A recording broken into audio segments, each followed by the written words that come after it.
Salut les créatifs, j'ai pas trop pris le temps de vous faire des vidéos depuis un moment, parce que je suis en phase super créative, mais avant que j'oublie, je voulais vous partager un petit truc, recyclage. Voilà, ça peut éventuellement en intéresser certains. Je sais pas si vous trouvez que c'est assez mignon, choupinou, enfin, faut l'agrémenter encore, rajouter un bout de tissu, un petit bout de des petits bouts de merde, mais en attendant, c'est du recyclage.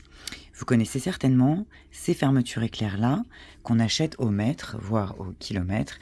Généralement, tu as un curseur comme ça tous les 40 centimètres.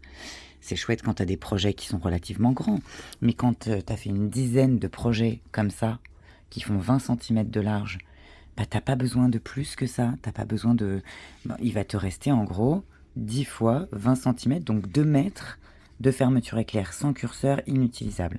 Globalement, ça part à la benne, hein. Tout ça, c'est du nylon. Bon, ouais, c'est un peu dommage. Donc j'ai cherché vite fait dans ma tête ce que je pouvais faire pour le recycler et je me suis souvenu des nœuds en paracorde qu'on fait.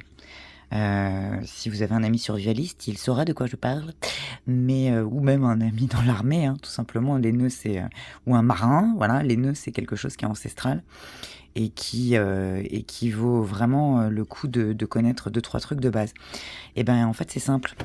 J'ai séparé cette partie ruban qu'on coud de la partie plastouk, OK? J'ai récupéré la partie plastouk que j'ai séparée en 2 et bah, il me reste cette espèce de fil en plastique qui est aussi rigide que de la paracorde, hein, globalement. Et ça vous permet de faire des nœuds celtiques en 2 temps 3 mouvements. Alors je vais vous mettre une vidéo que je trouve très pédagogique et super claire sur comment on fait des nœuds comme ça. Après moi je vous montre avec ça, mais on peut le faire avec du fil, hein, du macramé, toutes sortes de fils assez rigides. On peut en faire avec plein de choses. Et c'est relativement joli quand même. Tu vois, tu peux en faire ça c'est le nœud de base et puis tu l'agrémentes encore un petit peu et tu arrives à ça.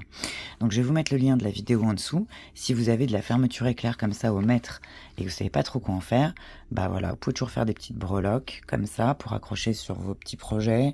Ça peut être choupinou. Vous rajoutez un petit bout de fil ici, un petit bout de tissu, un truc qui pendouille, une breloque, que sais-je. Et puis même si vous avez des petits bouts, vous pouvez faire des petits Celtic knots, tu vois. Là, je vais coudre cette partie-là, je l'ai brûlée pour qu'elle tienne le coup, mais je peux aussi, je vais probablement la coudre et puis la faire pendouiller, comme ça, je pense. Voilà, je sais pas, je vais bidouiller, mais c'était pour vous partager juste le truc. Je dois pas être la première à y penser, mais bon, moi, ça vient de surgir dans ma tête, et du coup, je me suis dit, bon, partage-le avant d'oublier, parce que je me connais, je dis, ouais, ouais, je le ferai plus tard.